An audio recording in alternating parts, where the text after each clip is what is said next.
Hey Nomads, Fallen here. Welcome back to the channel and welcome back to ARK Survival Evolved. So where we left off, I was on MTS Season 3, we were grinding up some basics and I was testing out PC because I was totally new. Season 3 wound up wiping and I wound up actually losing the footage I had of what I had done. But basically what I did was I came to extinction and I built this here. This was my base. It looked exactly like it does now. And so I've recreated it in single player. I'm going to show you all how it worked, show you exactly how I was using Nomad playstyle to play on MTS, and show you how great it was.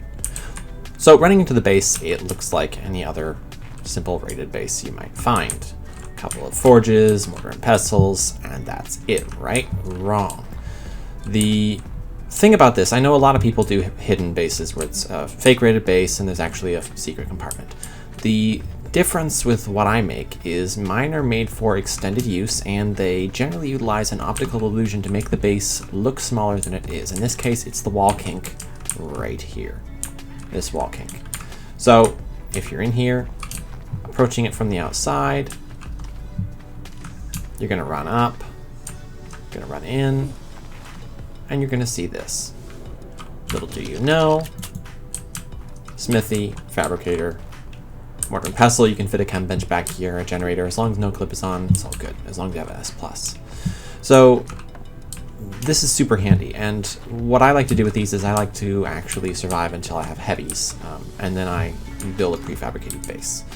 What I wound up doing on MTS Season 3 was I got to about here, I ground up what I needed for a vault, an industrial forge, and then I realized that the season was about to wipe, so there was no point in continuing with what I was doing, so I kind of made a little Keystone cap-off episode just letting y'all know what was going on, and that got corrupted and lost. For those of you who have been following me from mobile, from when I was playing on there are several things that have gotten easier, namely the pickup gun, which is a mod that's on most unofficial servers that are decent.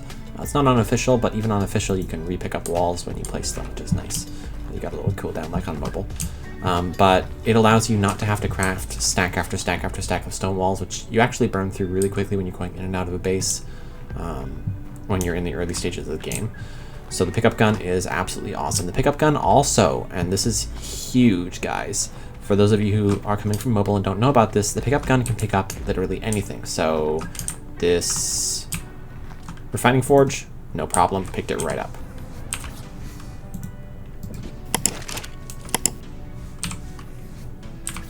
And I'll put it back down. But the beauty of that is that this base type, which used to be kind of my early game base, and I would play in it, no raids or anything for the early game until I got to metal tier, it can now see you through much later tiers. In fact, what I've wound up doing is using this to play early game until you get to heavies and prefab bases and whatnot. So it's very valuable for that because you can place anything you want out here. You can place a grinder, you can place a grill, you can place, heck, you can place an industrial forge if you build a bigger rated base, which I'm going to show y'all next because I want to show you how to build these specifically on PC for all the new people watching on PC.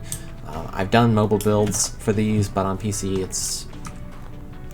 it's so much more useful. To give you an idea, I played in a base like this. I played on MTS Season 3 for 3 weeks, and I didn't get raided once. I had people coming in, I had people using my refining forges and leaving me charcoal. I had people, I spawned in once, because there's a bed under the fabricator. I spawned in once, and I heard somebody using my forges, and I just waited until he went outside to repark his PT, which he had tucked behind the building. He had it literally tucked behind the building, and he didn't know that there was a fake room here. He went outside, I popped off the wall, I ran out, I placed the wall back again, and he didn't know I was in there. So it's very overpowered as far as risk goes. It minimizes risk a significant amount because people see blown out bases like this all the time and they don't check it. Some do. I did wind up in Season 4, I played for, I want to say 3 or 4 weeks in one of these. I actually upgraded it to a much bigger building with a little more obvious hidden room, and it was after that, about 2 weeks after that, that it got raided and smashed in. So as far as this build, this type of build, I've never had it raided. In the months I played on mobile, never once was it raided. In the months I've played on MTS, never once has this build been raided. The kink in the wall, especially if I if I built this inverse, where the kink lined up with this kink here, so it looked like it was a natural formation, and so I was building around it, then it would be even more invisible. As long as the door is on the side where the kink is, the optical illusion provides the depth of field that makes it appear that the base is full length, even though it's not. I'm not going to say this is the easiest way to play as far as stress goes, especially if you're looking to play full-time, play hours and hours, build up to tech right away. This is not the base for you. But if you are a casual player looking to play on a non-casual server, someone who wants to build up slowly to a prefab base with heavies, if you're one of those people who lives out of a 2x2 and raids on the server, this is ideal for you. If you're one of those people who doesn't have a lot of time to grind up early game, has a job, has a family, whatever, this is ideal for you. And it's easy to build, and I really have enjoyed playing with it. I would log off for 3-4 days, come back, and everything was untouched. And that's a really good feeling when you're playing on a server as cutthroat as MTS, where you can't leave a base alone because people will just blow it up. So you just log off for 3-4 days and it's fine. Just don't go to sleep in the chamber, because then they can get you with parasaurs. Yeah, that's what I was up to. I used transfer, since transfer has no cooldown on here and I'm in extinction obviously. You can go to a terminal and just transfer out to, say, the island, go to Blue Ob, hide a bed there, farm Blue Ob, upload yourself, download yourself on your bed, all that stuff. Aside from pickup gun, the other thing to be aware of that makes life easier is the transfer tool.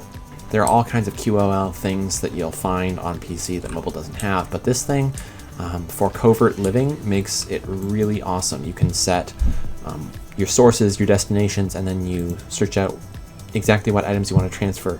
You can left click to create presets that will auto load, and you can instantly transfer mass amounts of resources into storage or hiding, which is wonderful, because what that allows you to do is, in the fake rated base I have, you could have even a smaller chamber with just a vault in it.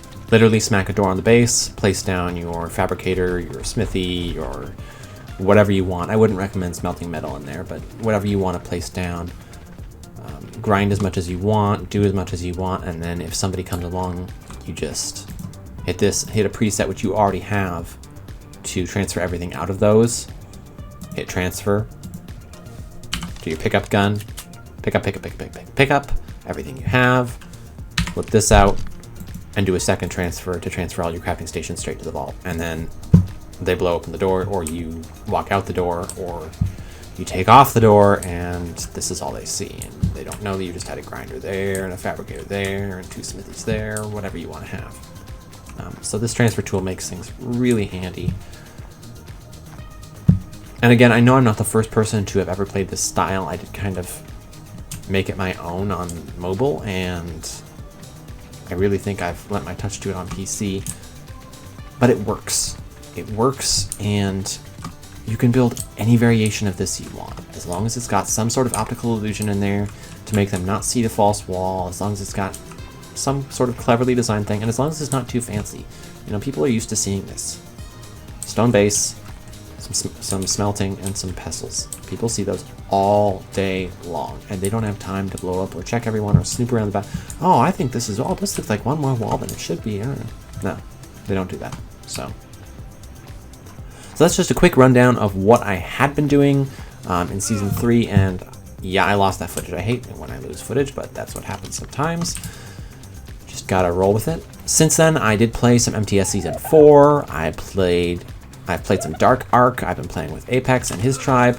If y'all have been following his videos, I'm kind of behind the scenes. I don't think I've been featured yet. I don't talk all that much because I have push to talk generally going on.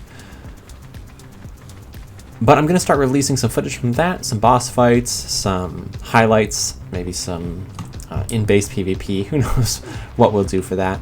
And I'd like to release a build video on exactly how to build this and a few other ones that I have come up with that seem to work reasonably well. So thanks for watching. Stay tuned to the channel. I'm back. It's been a while, but I'm back. Don't forget to like and subscribe, and I will see y'all next time.